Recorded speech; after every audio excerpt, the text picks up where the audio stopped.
तर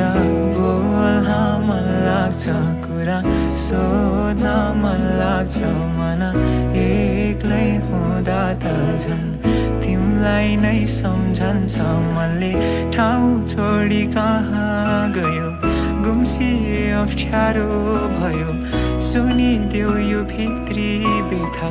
स्वार्थी मेरो बाचा थियो कसरी यो कुरा बुझाउँ वर्तमानलाई अघि बढाउँ सोचेर बसे